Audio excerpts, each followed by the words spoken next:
Hello दोस्तों, मैं नवीन एक बार फिर से आप सभी का इस माही ऑनलाइन क्लास में हार्दिक अभिनंदन करता हूँ। दोस्तों कैसे हो? उम्मीद करता हूँ सभी लोग अच्छे होंगे, सभी की पढ़ाई अच्छी चल रही होगी। देखिए दोस्तों, हम लोग वर्क एनर्जी और पावर को लेकर बात कर रहे थे, उसमें हमने पार्ट फर्स्ट पढ़ लिया था। तो दोस्तों जिसने वो वीडियो नहीं देखा है, प्लीज़ पहले उनसे रिक्वेस्ट है कि वो वीडियो ज़रूर देखिएगा, ताकि उसी का कॉन्सेप्ट के बेस पे हम इस नेक्स्ट वीडियो पे बात कर रहे हैं, ताकि अच्छे से ये वीडियो समझ में आए। देखिए दोस्तों, कल हमने कार्य को लेके बात की थी, वर्क को लेके बात की थी। कार्य को लेके बात कर रहे थे तो कार्य में हमने कुछ बातें जानी थी। देखिए कल हमने कार्य का एक फॉर्मूला निकाला था, F/S निकाला था, याद हो तो। दूसरा फॉर्मूला मैंने कहा था वर्क का, हम लोगों ने F/S cos थीटा के रूप में भी निकाला था। कुछ ये बातें निकाली थी कल हमने। वर्क के लिए दो फॉर्मूले निकाले थे। इसकी ज़रूरत क्यों पड़ी थी? मैंने कहा था यदि फोर्स और डिस्प्लेसमेंट के बीच में यदि एंगल बन रहा होगा तो हम इससे बात करेंगे। वहाँ पे हमने याद कर रहे हो तो आपको केस 3 निकाले थे। फर्स्ट केस में हमने रिजल्ट पाया था F/S, डेट मीन्स कब पाया था भाई? जब बल और विस्थापन क्या थे? एक ही दिशा में। बल और विस्थापन एक ही दिशा में, उस समय हमने वर्क का फॉर्मूला पाया फोर्स इनटू डिस्प्लेसमेंट।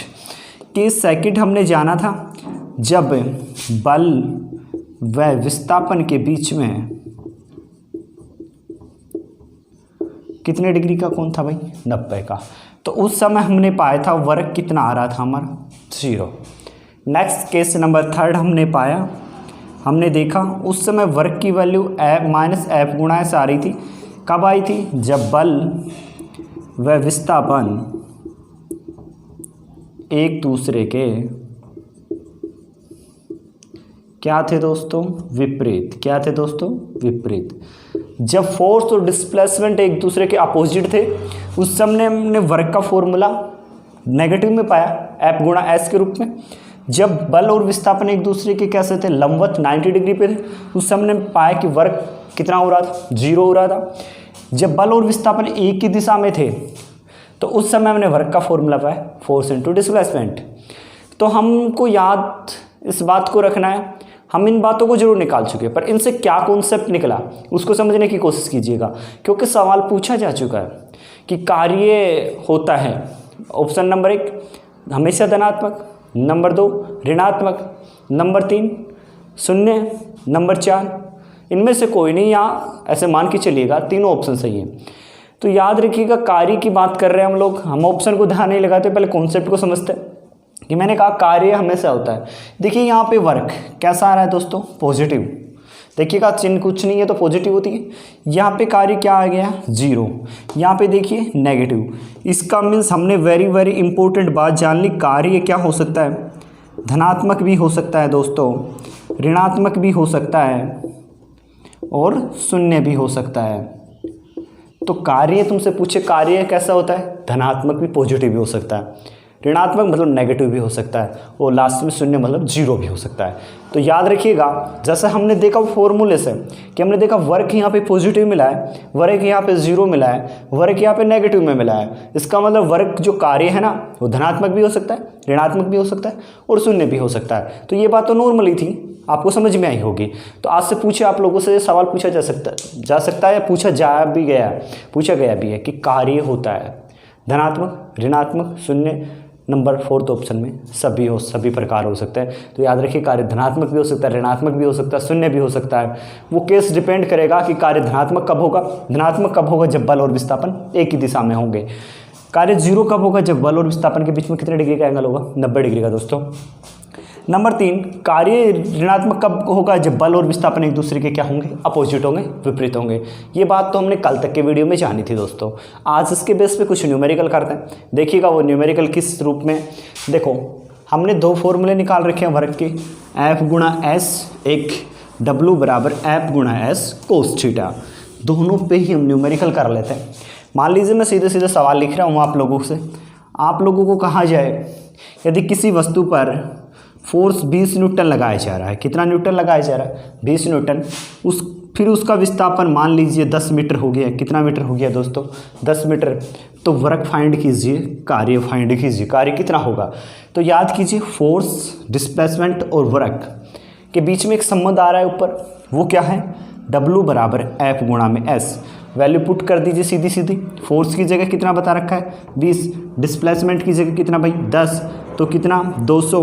भूल जाते हो वर्क की मात्रक। वर्क का मात्रक क्या होता है? जूल। तो भाई कितना कार्य करना पड़ा हमें? 200 जूल। समझ पाए होंगे, मैं उम्मीद करता हूँ ये बात अच्छे से।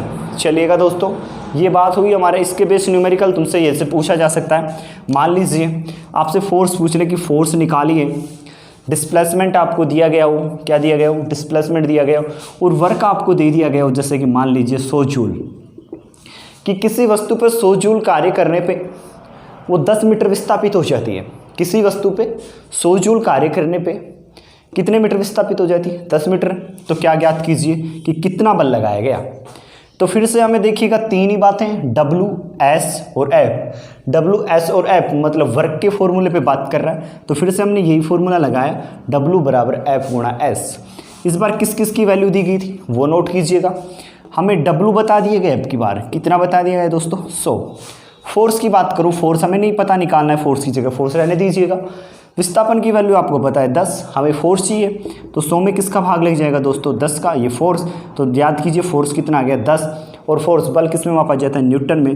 तो उस वस्तु पर कितना बल लगाया गया? 10 न्यूटन। यही न्यूमेरिकल पूछे जाएंगे आपसे, छोटे छोटे।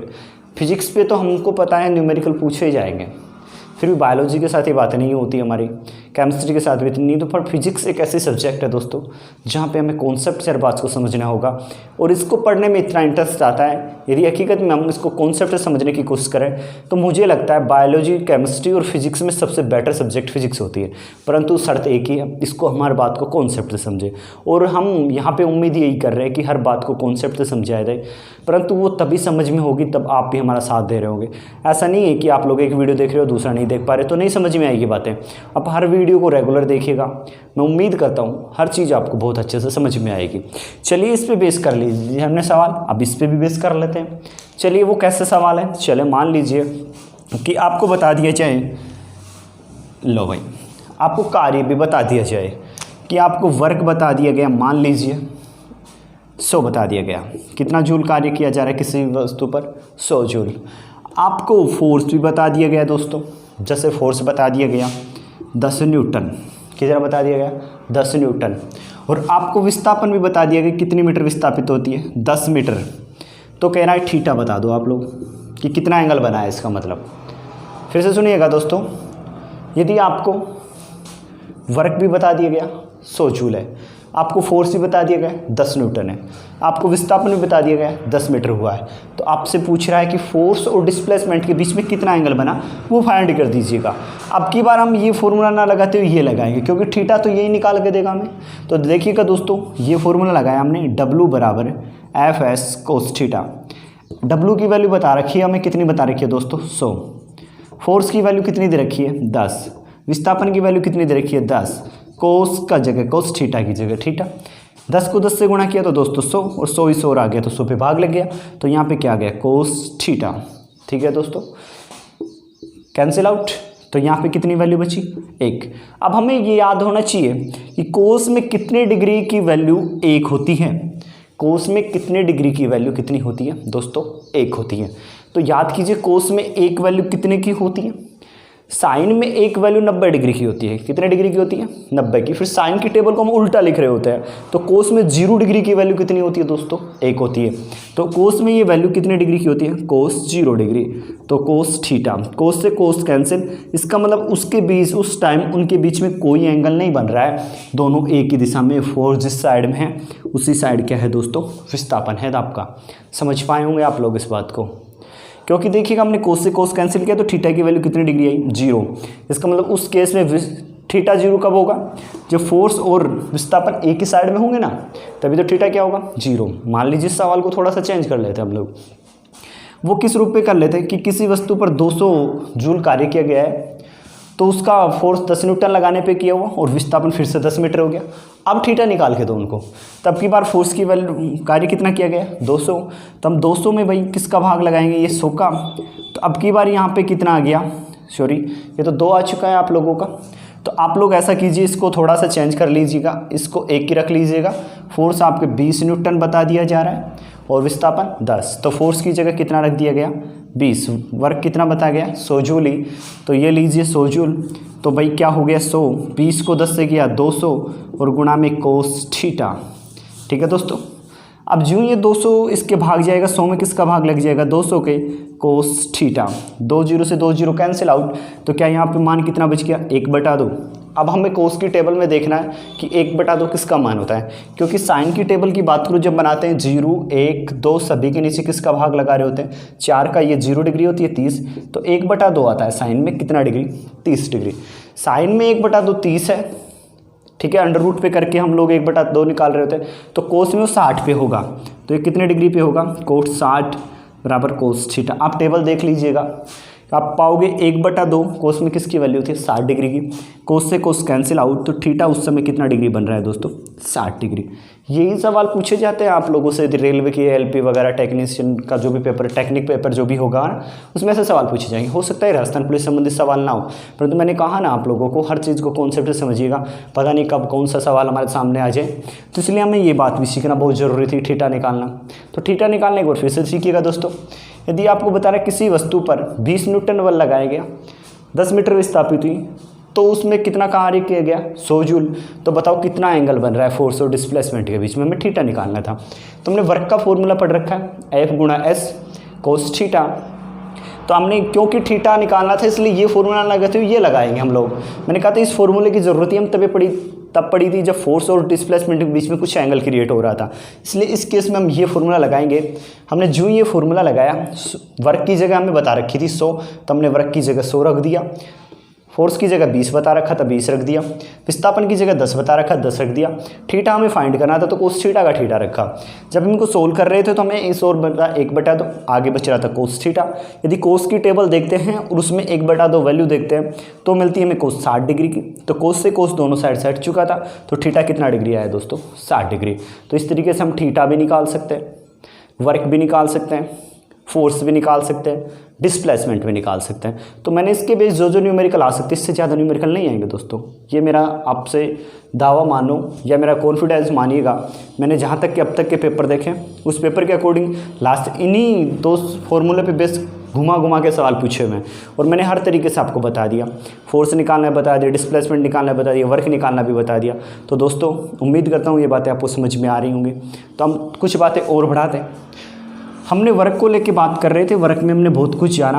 अच्छा थोड़ा सा वर्क और पढ़ लेते हैं दोस्तों। वो किस रूप में पढ़ते हैं, देखो वहाँ से भी सवाल पूछा जा चुका है, वो किस रूप में पढ़ेंगे वर्क के 2 फॉर्मूले हमने पढ़ लिए। अच्छा आपने गति की समीकरण पढ़ी हुई क्या, v² बराबर u² + 2s, गति की तीसरी समीकरण पढ़ी हुई होगी सभी ने, ठीक है। यदि यहाँ से दोस्तों यहाँ से मैं यदि s निकालना चाहता, डिस्प्लेसमेंट निकालना चाहता, तो ये v² के साइड में क्या आ जाता दोस्तों u², और ये 2a कहाँ चला जाता भाग में, तो ये किसकी वैल्यू आ जाती s की, किसकी वैल्यू आ जाती s की। मान लीजिए समीकरण नंबर 1 थी, यहाँ मैं यदि s की वैल्यू रख के देखूँ तो देखिएगा मेरे को क्या रिजल्ट मिलता है, w f की जगह s की जगह क्या रख दूँ दोस्तों v² - u² + 2a रख सकता हूँ। इस बात को लेके तो किसी को कोई प्रॉब्लम नहीं होगी, मैं जहाँ तक उम्मीद करता हूँ। तो हम ये वर्क का ये फॉर्मूला भी हमारे पास आ चुका है, वर्क का ये फॉर्मूला भी हमारे पास आ चुका है कि आप लोग यदि वेलोसिटी वेग दिए हों आप लोगों को और एक्सीलरेशन दिया हो तो यहाँ से भी वर्क निकल सकता है आप लोगों का, परंतु हमें इतना कुछ ध्यान नहीं लगाना है। मैंने आपको ओनली नॉर्मल बात बता दी कि आप एस की वैल्यू ये रख सकते हो, यहाँ पे निकलेगा यहाँ से भी सवाल। ये उस केस में होगा जब आपको बता रखा होगा कोई वस्तु इतने वेग से थी फिर इतना हो गया, उस केस में हम ये न्यूमेरिकल पे बेस पे सवाल करने के लिए हमें इसकी ज़रूरत होती, इस एस की वैल्यू को यहाँ डालना पड़ता हमें, ठीक है। फिलहाल के लिए तुम इतनी बातें याद रखिएगा। W का एक फॉर्मूला F गुणा S, W का एक फॉर्मूला F गुणा S कोस थीटा, और यहाँ से हमने ये बात जानी कि कार्य धनात्मक भी हो सकता है, ऋणात्मक भी हो सकता है और शून्य भी हो सकता है दोस्तों। कार्य धनात्मक कब होगा? जब बल और विस्थापन एक ही साइड में होंगे, एक ही दिशा में होंगे, और बल और विस्थापन एक दूसरे के अपोजिट है। उस समय एंगल 180 बन रहा था और इस वजह से माइनस में आ रहा था कार्य, और जब 90 डिग्री था तो वर्क कितना आ रहा था? 0 आ रहा था। ये बातें आप लोगों को समझ में आई होंगी। तो इस तरीके से हमने कार्य के बारे में जानी। तो अब दोस्तों हम जानते हैं नेक्स्ट बात किसके बारे में? ऊर्जा के बारे में। देखिए ऊर्जा क्या होती है उसको भी समझते हैं हम लोग। ऊर्जा क्या होता है, एनर्जी क्या होती है आप लोगों की, ऊर्जा क्या होती है? देखिएगा हम बात किसकी कर रहे हैं दोस्तों? ऊर्जा की, एनर्जी की। देखिए यदि ऊर्जा की बात करूँ तो आपने सुना होगा ना, या आपने कोई व्यक्ति को कहते हैं कि जा रहे पानी का गिलास पकड़ा तो वो कहता है तू ही ले लेना। उस वजह में वो क्यों कह रहा है? क्योंकि उसमें ऊर्जा नहीं है, ताकत नहीं है शायद वो उतनी कि वो उठ के पानी का गिलास आपको पकड़ाए। ऐसी केस में आपने देखा होगा कोई बीमार व्यक्ति होता है तो बीमार व्यक्ति उतना वर्क कर पाता, कार्य कर पाता है जितना तुम कर पाते हो। क्यों नहीं कर पाता दोस्तों? क्योंकि कार्य करने के लिए हमें किसकी ज़रूरत होती है? ऊर्जा की। और उस बीमार व्यक्ति ने खाना नहीं खा रहा, उसको खाना नहीं खा रहा तो इसका मतलब कार्बोहाइड्रेट प्रोटीन वगैरह नहीं मिल पा रहे, और ये जब नहीं मिल पा रहे तो ऊर्जा के सोर्स थे, ऊर्जा नहीं मिल पा रही तो वो कार्य भी नहीं कर पाएगा। इसीलिए तो कहते हैं जिसके पास जितनी अधिक ऊर्जा होगी वो उतना ही अधिक कार्य कर पाएगा, जिसके पास जितनी कम एनर्जी होगी उतना ही कम कार्य कर पाएगा। इसका मतलब मैं एनर्जी की बात कार्य से रिलेट कर रहा हूँ। इसका मतलब एनर्जी के फॉर्मूले में कहीं ना कहीं कार्य का रोल है। इसलिए तो हम बात करते हैं तो कार्य की ऊर्जा की जो परिभाषा होती है वो क्या होती है? कार्य करने की क्षमता। दोस्तों यहाँ पे मैंने धर नहीं लिखी है, यहाँ लिखा है कार्य करने की क्षमता। क्या कहलाती है? ऊर्जा। मतलब आप कितना कार्य कर रहे हो वो आपकी ऊर्जा बताएगी। आप यदि अधिक कार्य करने की क्षमता रख रहे हो इसका मतलब आपके पास एनर्जी अधिक है दोस्तों। यदि कम कार्य करने की क्षमता रख रहे हो इसका मतलब आपके पास एनर्जी कम है। इसका मतलब कार्य करना पूरी तरीके से किस पे डिपेंड कर रहा है? एनर्जी पे। इसलिए तो मैंने आप लोगों को पहले ही कहा था इस टॉपिक को स्टार्ट करने से पहले कि मैंने इन तीनों को एक हेडिंग के रूप में इसलिए बनाया क्योंकि ये तीनों एक दूसरे से रिलेट कर रहे हैं। हमने यहाँ जाना कि जो व्यक्ति जितना अधिक कार्य करेगा इसका मीन्स उसमें उतनी अधिक ऊर्जा होगी। जो इतना कम कार्य कर रहा है उसका मतलब उसमें उतनी ही कम क्या है? ऊर्जा है। ऊर्जा पूरी तरीके से कार्य पर निर्भर कर रही है। जिसके पास अधिक एनर्जी वो अधिक कार्य कर पाएगा, जिसके पास कम एनर्जी वो कम कार्य कर पाएगा। ये बात तो समझ पाए होंगे आप लोग। इसका मतलब हमने ऊर्जा की परिभाषा पढ़ी कार्य करने की क्षमता। तो इसका मतलब ऊर्जा पूरी तरीके से कार्य की तरीके से। तो ऊर्जा का मात्रक भी क्या होगा दोस्तों? मात्रक भी क्या होगा? जूल। ऊर्जा का मात्रक भी क्या होता है दोस्तों? जूल होता है। क्या होता है दोस्तों? जूल। नेक्स्ट बात करूँ, ऊर्जा कैसी राशि है? ऊर्जा भी एक कार्य एक अदिश राशि थी तो ऊर्जा भी एक कैसी राशि होगी? अदिश राशि होगी। कैसी राशि होगी दोस्तों? अदिश राशि होगी। क्योंकि हमने पढ़ा ऊर्जा और कार्य एक ही बात है तो ऊर्जा भी कैसी राशि होगी दोस्तों? अदिश राशि होगी। क्योंकि ये दोनों ही एक जैसी बात कर रिलेट कर रहे होते हैं तो हमने जाना है कार्य करने की क्षमता भी ऊर्जा कहलाती है। ऊर्जा का मात्रक भी जूल होगा। ऊर्जा एक कैसी राशि होगी? अदिश राशि होगी दोस्तों।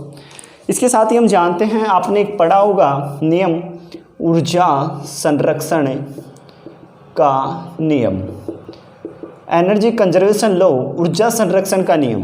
क्या कहता है ऊर्जा संरक्षण का नियम दोस्तों? ऊर्जा संरक्षण का नियम ये बात बता रहा होता है ना तो ऊर्जा उत्पन्न होती ना ही नष्ट होती, केवल एक रूप से दूसरे रूप में बदल सकते हैं। दोस्तों ऊर्जा संरक्षण का नियम क्या कहता है?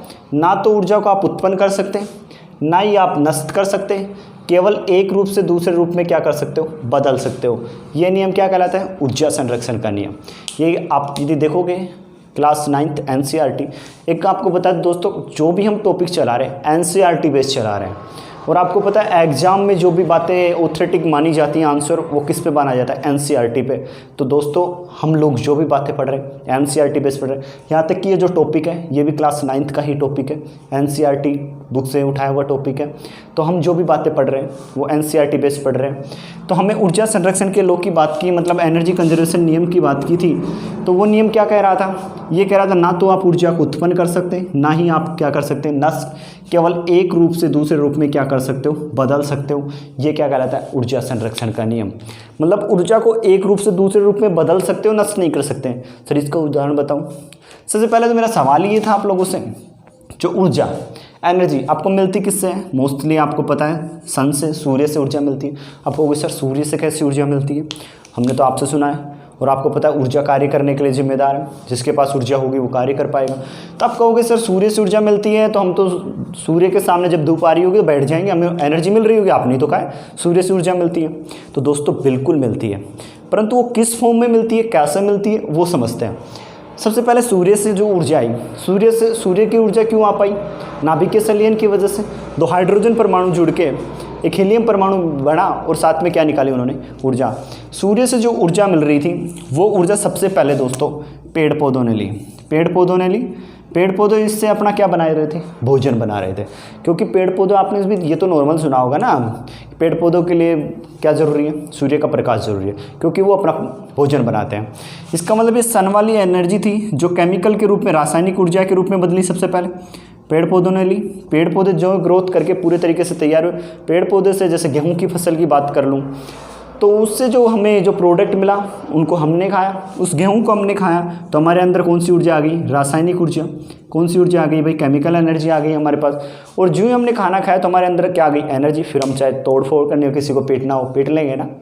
तो ऐसा क्यों हुआ, ऐसा इसलिए हुआ, सबसे पहले ऊर्जा सन की थी, सन वाली ऊर्जा ने पेड़ पौधों ने ली, ऊर्जा बदली है रासायनिक ऊर्जा के रूप में, सूर्य ऊर्जा वाली। इसके बाद ये रासायनिक ऊर्जा हमारे पास गई, हमने गेहूं के रूप में खाया या बाजरे के रूप में इसको पेड़ पौधों को लिया। तो उस समय हमारे शरीर में भाई जो ही हमने खाना खाते हैं, रोटी वगैरह खाते हैं, एनर्जी आ जाती है ना दोस्तों।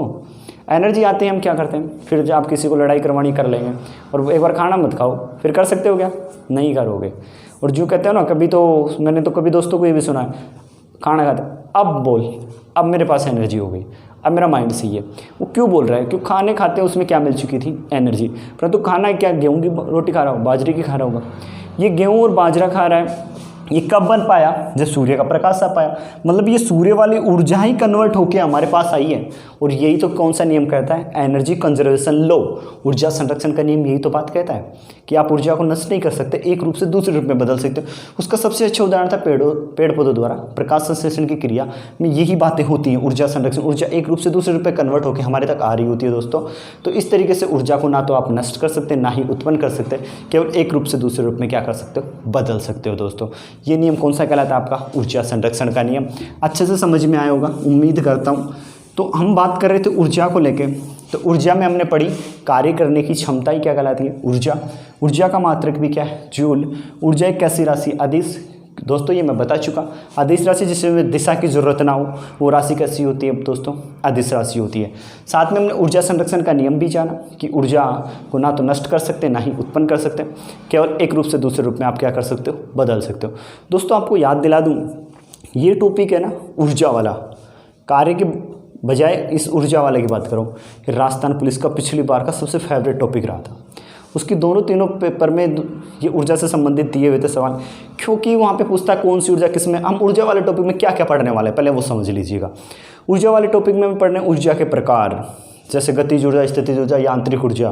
फिर ये पढ़ेंगे कौन सी ऊर्जा में बदलती है, कौन सा यंत्र बदलता है। साथ में पढ़ेंगे ऊर्जा के सोर्स क्या क्या हैं, नवनीकरण स्रोत कौन से हैं, अनवनीकरण कौन से, परंपरागत कौन से हैं, गैर परंपरागत कौन से हैं। ये सभी बातें बिल्कुल कॉन्सेप्टली जानेंगे, यहाँ तक कि आरएस तक के टॉपिक को हम जानेंगे यहाँ पे। तो ये वीडियो हर उस स्टूडेंट के लिए यूजफुल है जो कॉम्पिटिटिव एग्जाम की तैयारी कर रहा है।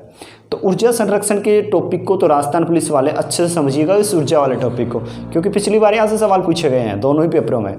तो उम्मीद करता हूँ आप लोग अच्छे से समझ रहे होंगे और हम इन बातों को डिस्कस करेंगे, कौन सा सवाल पूछा जा चुका है, कौन से पूछने का चांस है। तो देखिए दोस्तों, अब तक हमने जाना कार्य करने की क्षमता क्या कहलाती है, ऊर्जा। स्टूडेंट गलती कर रहा होता है, ऑफलाइन क्लासों में पढ़ा रहा होता हूँ तो कार्य करने की दर लिख देता है, दर नहीं होती दोस्तों, क्षमता है। क्या कहलाती है, ऊर्जा। ऊर्जा का मात्रक क्या होता है, जूल। ऊर्जा कैसी राशि है, अदिश राशि है। अच्छा बात हम कर लेते हैं कि ऊर्जा की बात कर रहे थे, ऊर्जा आप लोगों की मोस्टली हम लोग बात करते हैं गतिज ऊर्जा। दो प्रकार से बांट सकते हैं, एक गतिज ऊर्जा होती है, एक स्थितिज ऊर्जा होती है। गतिज ऊर्जा होती है और स्थितिज ऊर्जा। गतिज ऊर्जा किसे कहेंगे? गति के कारण जो ऊर्जा उत्पन्न होगी, किसी वस्तु की गति के कारण, वस्तु की गति के कारण उत्पन्न ऊर्जा। देखो नाम में ही दिख रहा है, गति के कारण उत्पन्न ऊर्जा गतिज ऊर्जा। दूसरी स्थितिज ऊर्जा की बात करूं, स्थिति के कारण, वस्तु की स्थिति के कारण उत्पन्न ऊर्जा स्थितिज ऊर्जा कहलाती है। वस्तु की गति के कारण तो गतिज ऊर्जा, वस्तु की स्थिति के कारण स्थितिज ऊर्जा। कोई भी वस्तु गति कर रही है, इसका मतलब उसमें कौन सी ऊर्जा है? गतिज ऊर्जा। जैसे देखिएगा, मैं यहाँ से यहाँ चल रहा हूँ, इसका मतलब मेरे में कौन सी ऊर्जा हो रही है? फिलहाल गतिज ऊर्जा में। यदि कोई मान लीजिए वस्तु है, जैसे कि मान लीजिए स्प्रिंग था, स्प्रिंग देखी होगी, स्प्रिंग को आप खींचते हो ऐसे, तो वो उसमें स्थिति में चेंज हो रही है, वो बाइंडिंग होती है, वो थोड़ा खुल जाती है, कभी सिकुड़े हो जाती है। इसका मतलब वो स्थिति के कारण थी। तो स्प्रिंग में कौन सी ऊर्जा होती है दोस्तों? स्थितिज ऊर्जा। यदि गतिज ऊर्जा की बात करूँ, चलती हुई गाड़ी में कौन सी ऊर्जा है? गतिज ऊर्जा। ठीक है दोस्तों, समझ पाए? जैसे ऊपर से कोई चीज़ डाली है मैंने ये, तो ये सबसे पहले इस क्या हो रही है भाई? गतिज ऊर्जा में बदल रही है। ये ऊर्जा कौन सी ऊर्जा है? ऊपर से नीचे जा रही है, तो गति करते हुए जा रही है, तो कौन सी ऊर्जा हुई? गतिज ऊर्जा। जैसे बांध के पानी नीचे गिरता है, तो पानी नीचे गिर रहा है, इसका मतलब गति कर रहा है, तो कौन सी ऊर्जा हो गई? गतिज ऊर्जा।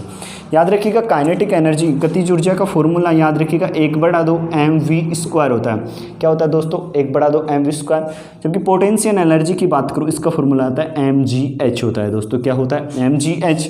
जबकि काइनेटिक एनर्जी का क्या होता है? 1/2 mv²। जहाँ m मास होता है, मास बोले तो द्रव्यमान होता है, और v क्या होता है दोस्तों? वेग होता है। यदि यहाँ पे बात करूँ, g गुरुत्वीय त्वरण होता है। क्या होता है दोस्तों? गुरुत्वीय त्वरण। h क्या होती है? ऊंचाई होती है। और m तो क्या होता है? द्रव्यमान होता है, मास होता है। इस तरीके से हमने जाना कि काइनेटिक एनर्जी का फॉर्मूला सीधा सीधा पूछ सकता है तुमसे। गतिज ऊर्जा का फॉर्मूला होता है 1/2 mv²। जबकि स्थितिज ऊर्जा का फॉर्मूला क्या होता है? mgh दोस्तों। क्या होता है? mgh। गतिज ऊर्जा का मीन्स क्या हुआ? किसी वस्तु की गति के कारण जो ऊर्जा होगी ना, वो कौन सी होगी? गतिज ऊर्जा। किसी वस्तु की स्थिति के में परिवर्तन हो रहा है, तो वो कौन सी ऊर्जा होगी? स्थितिज ऊर्जा। इसका एग्जाम्पल लिखना चाहूँ तो स्प्रिंग में कौन सी ऊर्जा होती है आप लोगों की? स्थितिज ऊर्जा। कौन सी ऊर्जा होती है? स्थितिज ऊर्जा। और एक अच्छा उदाहरण दूँ, बचपन के दिनों को याद कीजिएगा, जब आप लोग वो गाड़ी लेके आते हैं चाबी वाले, उसमें आप स्प्रिंग को ऐसे उस चाबी को घुमा के उस स्प्रिंग को आप क्या करते थे? उसकी पहले खुली होती थी, ओपन होती थी, फिर उसको घुमा के बिल्कुल एक जगह एकत्रित कर देते। मतलब उसकी पोजीशन को क्या कर रहे थे आप लोग? चेंज। तो इसका मतलब उस समय उसकी स्प्रिंग की पोजीशन चेंज कर रहे हो, तो कौन सी ऊर्जा कन्वर्ट कर रहे थे आप लोग? स्थितिज ऊर्जा। जो उसकी चाबी को निकालते थे, तो वो स्प्रिंग की गति जो स्थितिज ऊर्जा थी, वो स्थितिज ऊर्जा फिर वो गाड़ी भगना स्टार्ट कर देती है, तो वो स्थितिज ऊर्जा किस में बदल जाती है दोस्तों? गतिज ऊर्जा में। तो गाड़ी बचपन की याद कीजिए दोस्तों, जिसमें आप चाबी घुमा रहे होते थे, तो मतलब वो स्प्रिंग आपने तोड़ फोड़ तो की होगी, तो देखा होगा वो स्प्रिंग होती थी एक राउंड वाली, वो जब चाबी घुमा रहे थे तो एक जगह एकत्रित हो जाती थी, और जब वो जो ही चाबी हटाते वो वापस खुलती थी, तो खुलती थी स्थिति में फिर से चेंज हो रहा था। तो वो स्थितिज ऊर्जा एकत्रित की थी आपने, वो किस में कन्वर्ट हो गई है? वो गाड़ी भगने लग गई है तो गतिज ऊर्जा में। और ये किसका नियम कहता है? ऊर्जा संरक्षण का नियम, कि आप ऊर्जा को नष्ट नहीं कर सकते, एक रूप से दूसरे रूप में बदल सकते हो। जैसे वो गाड़ी की उदाहरण दिया मैंने, जो ही आप उसको स्थितिज ऊर्जा में पहले एनर्जी कन्वर्ट कर लेते हो, वो जो ही स्थितिज ऊर्जा वापस री होती है, तो कवर वापस खुलने स्टार्ट करती है, तो गाड़ी क्या करना लग जाती है? भगने लग जाती है। इसका मतलब गति करने लग जाती है। तो स्थितिज ऊर्जा किस में चेंज हो गई थी? गतिज ऊर्जा में। समझ में आया होगा दोस्तों। तो हमने पढ़ा गतिज ऊर्जा किसी वस्तु की गति के कारण होती है, स्थितिज ऊर्जा किसी वस्तु की स्थिति के कारण उत्पन्न ऊर्जा होती है। जैसे स्प्रिंग की बात की थी। ठीक है दोस्तों, बात कर रहा था मैं गतिज ऊर्जा के फॉर्मूला की 1/2 mv²। स्थितिज ऊर्जा का फॉर्मूला mgh होता है, जहाँ g क्या होता है? गुरुत्वीय त्वरण। और गुरुत्वीय त्वरण की वैल्यू कितनी होती है दोस्तों? 9.8 मीटर प्रति सेकंड स्क्वायर। तो हम जब भी न्यूमेरिकल करेंगे तो इस g की वैल्यू कितनी होती है? 9.8 मीटर प्रति सेकंड स्क्वायर। गुरुत्वीय त्वरण का मात्रक मीटर प्रति सेकंड स्क्वायर होता है दोस्तों। तो जब भी हम न्यूमेरिकल करेंगे तो इस g की वैल्यू को मैं कितना नोट डाउन कर रहा हूँ? 10। ठीक है दोस्तों, न्यूमेरिकल में हमेशा हम कितने के बेस पे सवाल कर रहे होंगे? 10 पे। देखो दोस्तों, गतिज ऊर्जा का फॉर्मूला, एक बार सवाल पूछा गया कि गतिज ऊर्जा निर्भर करती है, तो देखो गतिज ऊर्जा किस पे निर्भर कर रही है भाई, m द्रव्यमान पे, v वेग पे। सीधा सीधा पूछा जा सकता है गतिज ऊर्जा द्रव्यमान पे भी निर्भर करती है और किस पे निर्भर करती है भाई, वेग पे। किस पे निर्भर करती है, वेग पे। जबकि स्थितिज ऊर्जा किस पे निर्भर करती है, गुरुत्वीय त्वरण जी पे, ऊंचाई पे और साथ में द्रव्यमान पे। तो याद रखिए गतिज ऊर्जा मास पे और वेग पे, और यहाँ पे मास गुरुत्वीय त्वरण और h ऊंचाई को कई बार हम विस्थापन भी मानेंगे कि किसी वस्तु को एक पोजीशन से दूसरे पोजीशन पे ले गए, इसका मतलब विस्थापन भी कहला रहा है, वो ऊंचाई भी डिपेंड करेगी हमारी। तो हमने जाना गतिज ऊर्जा, स्थितिज ऊर्जा। कई बार आपने सुना होगा यांत्रिक ऊर्जा। कौन सी ऊर्जा दोस्तों, यांत्रिक ऊर्जा, मैकेनिकल एनर्जी। गतिज ऊर्जा प्लस स्थितिज ऊर्जा का योग क्या होता है, यांत्रिक ऊर्जा। तो ऊर्जा के 3 टाइप पढ़े हमने। गतिज ऊर्जा, किसी वस्तु की गति के कारण जो ऊर्जा उत्पन्न होती है वो कौन सी कहलाती है, गतिज ऊर्जा। किसी वस्तु की स्थिति के कारण जो ऊर्जा उत्पन्न होती है, स्थितिज ऊर्जा। गतिज ऊर्जा प्लस स्थितिज ऊर्जा दोनों का योग कौन सा कहलाता है, यांत्रिक ऊर्जा। और याद कीजिए मोटर, याद कीजिए जनरेटर, ये किस पे काम कर रहे थे, यांत्रिक ऊर्जा को कन्वर्ट करने का काम कर रहे थे वो लोग। तो हमने देखा गतिज ऊर्जा प्लस स्थितिज ऊर्जा दोनों का योग क्या होता है, यांत्रिक ऊर्जा। मैकेनिकल एनर्जी, कौन सी एनर्जी होती है भाई, मैकेनिकल एनर्जी। गतिज ऊर्जा पोटेंशियल एनर्जी का फॉर्मूला 1/2 mv²। स्थितिज ऊर्जा का फॉर्मूला पोटेंशियल एनर्जी का mgh। तो हम इसके बेस पे कुछ न्यूमेरिकल करने की कोशिश करते हैं दोस्तों। देखिएगा वो न्यूमेरिकल हम कुछ करने की कोशिश कर रहे हैं। न्यूमेरिकल देखिएगा दोस्तों, अब हम कुछ न्यूमेरिकल कर रहे हैं उन्हीं फॉर्मूले पे बेस। पहला न्यूमेरिकल है वो ये सवाल है जो एग्जाम में पूछे जा चुके हैं दोस्तों। देखिए कितने आसान सवाल थे यदि हमें कॉन्सेप्ट समझ में आता तो। लिखा हुआ है 50 kg की किसी वस्तु का भार है। यदि इसका मतलब आपको m दे रखा है, कितना दे रखा है, मास 50 kg। वस्तु को 10 मीटर ऊंचाई मतलब हाइट भी दे रखी है, h भी दे रखी है, पर रखा जाए तो कितनी ऊर्जा की आवश्यकता होगी।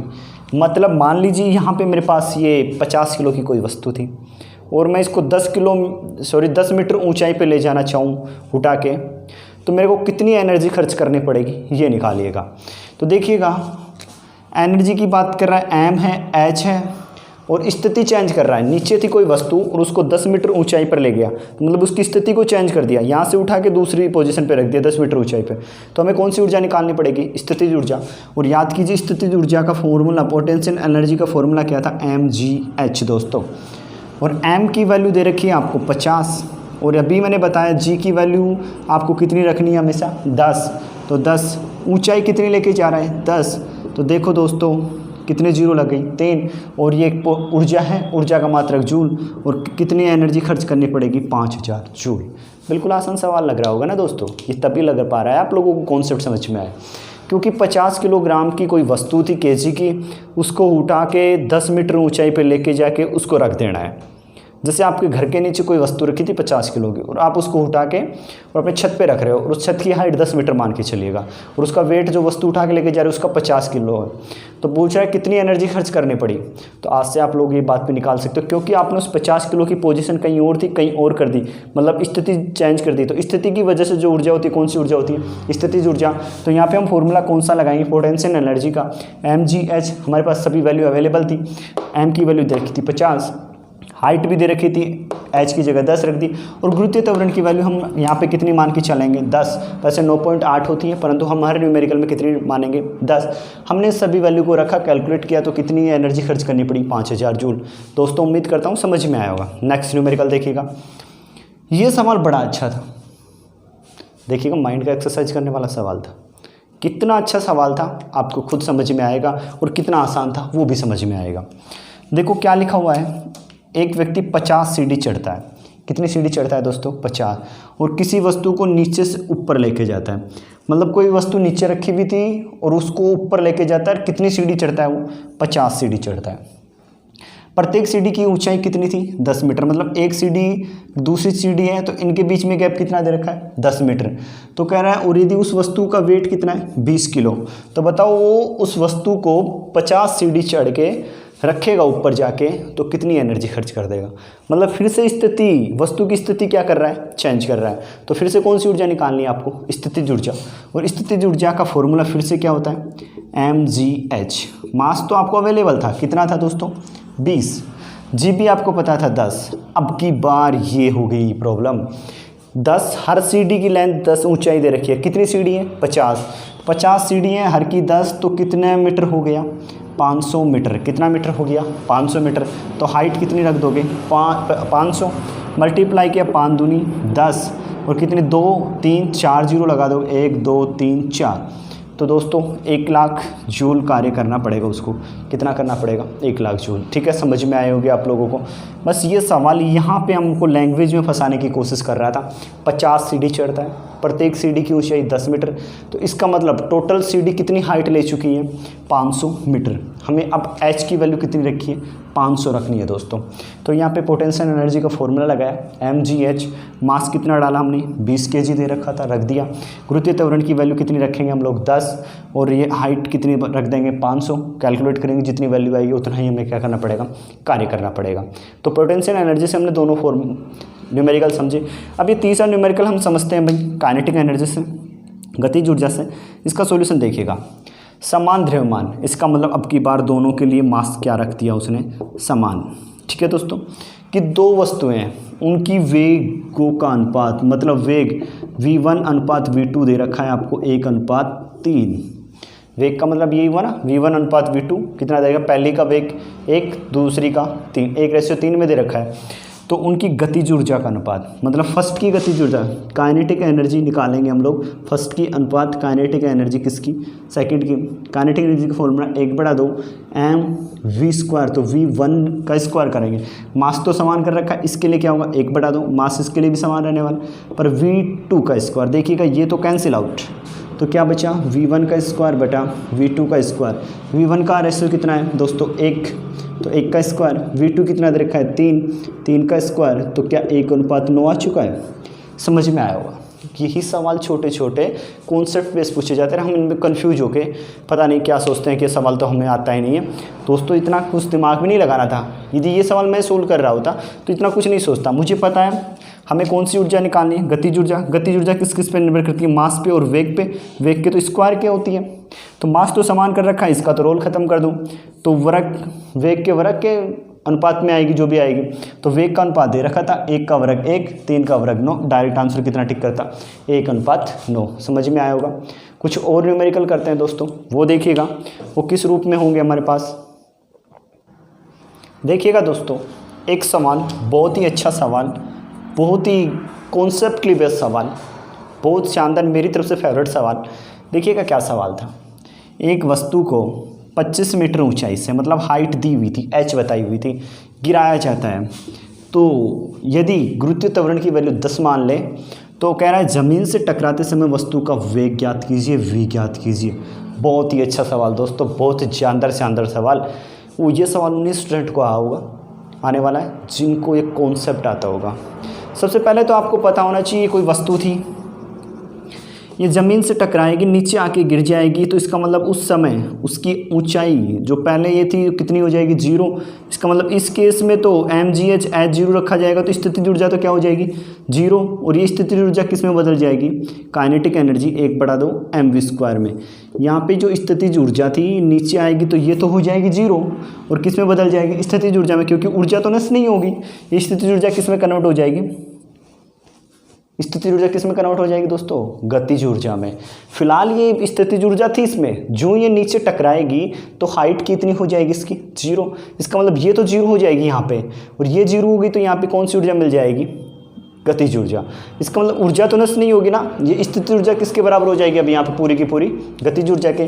मतलब हम ऊर्जा संरक्षण के नियम से कह सकते हैं स्थितिज ऊर्जा किसके बराबर हो जाएगी, गतिज ऊर्जा के बराबर। मतलब mgh किसके बराबर हो जाएगा, 1/2 mv²। देखिएगा इसमें वस्तु तो वही थी ना, मास तो दोनों का समान रहेगा, ऐसे थोड़ी नीचे दूसरी वस्तु गिर रही, वही वस्तु है, तो मास तो दोनों का समान है, कैंसिल आउट कर दीजिएगा। हमें क्या चाहिए दोस्तों, v चाहिए। ये 2 इस ओर जाएगा तो 2 GH होगा और यहाँ पे क्या चल रहा होगा V²। हमें V निकालना है तो आपको पता है अच्छे से इस पे क्या लग जाएगा, अंडर रूट लग जाएगा। रख दीजिए, अब तो सभी वैल्यू अवेलेबल है। G का मान बता रखा है कितना मानिएगा 10, और हाइट भी बता रखी है कितनी मानिएगा 25। 25 दूनी 50 मतलब कितना हो गया 500 पे अंडर रूट। 500 पे अंडर रूट को दोस्तों क्या ऐसा लिख सकते हो 5 गुणा 100। 100 का तो कितना हो जाएगा 10, 5 का होता नहीं है, तो बताओ वेग कितना होगा 10 अंडर रूट 5। तो वो वस्तु जब ज़मीन से टकराएगी तो कितने वेग से टकरा रही होगी 10 अंडर रूट 5 से। कॉन्सेप्ट पे शानदार सवाल दोस्तों, समझ में आया होगा। उम्मीद करता हूँ ये हर बात आपको समझ में आ रही होंगी। तो आज हमने क्या जाना है दोस्तों, आज हमने बचे हुए वर्क की लेके कुछ बातें की कि कार्य क्या हो सकता था, धनात्मक भी हो सकता था, ऋणात्मक भी हो सकता था और शून्य भी हो सकता था। उसके बेस कुछ न्यूमेरिकल जाने दोस्तों। फिर हमने ऊर्जा टॉपिक को स्टार्ट किया। मैंने कहा ये बहुत अच्छा टॉपिक है और हर कॉम्पिटिटिव एग्जाम में पूछा जाता है। इस पे हमने जाने कि ऊर्जा के प्रकार कौन से थे, ऊर्जा संरक्षण का नियम जाना, यांत्रिक ऊर्जा को जाना, गतिज ऊर्जा स्थितिज ऊर्जा को जाना, स्थितिज ऊर्जा स्थिति के कारण, गतिज ऊर्जा गति के कारण, दोनों का यदि योग सम कर दिया जाए तो कौन सी ऊर्जा बन जाती है, यांत्रिक ऊर्जा। इन पे बेस हमने न्यूमेरिकल जाने और हमने ये जाना कि गतिज ऊर्जा के बराबर स्थितिज ऊर्जा रखी जाएगी इस किस फॉर्मूले पे, या भी ये न्यूमेरिकल क्या क्यों रखी जाएगी, ऊर्जा संरक्षण के नियम के अकॉर्डिंग कि ऊर्जा तो नष्ट नहीं होनी है। स्थिति ऊर्जा किस में कन्वर्ट हो जाएगी, गतिज ऊर्जा। हम दोनों की वैल्यू बराबर रखी और यहाँ पे वी की वैल्यू निकाल ली हमने। इस तरीके से दोस्तों हमने हर कॉन्सेप्ट को समझने की कोशिश की है, हर बारीक से बारीक बात समझाने की कोशिश की है मैंने। तो दोस्तों उम्मीद करता हूँ ये बातें आपको समझ में आ रही होंगी। दोस्तों यदि आप लोगों को यदि वीडियो पसंद आए तो प्लीज़ लाइक शेयर और सब्सक्राइब कर दीजिएगा। यदि हमारे चैनल पे नए हो तो प्लीज़ इस चैनल को ज़रूर सब्सक्राइब कीजिएगा, क्योंकि ये चैनल पे हम लोग आप लोगों को सामान्य विज्ञान की हर बातें इस तरीके से समझाएंगे। एक बार पढ़ लिया तो सभी एग्जाम के लिए बेड़ा पार है। तो दोस्तों इतना सा आपसे अनुरोध है। Thank you.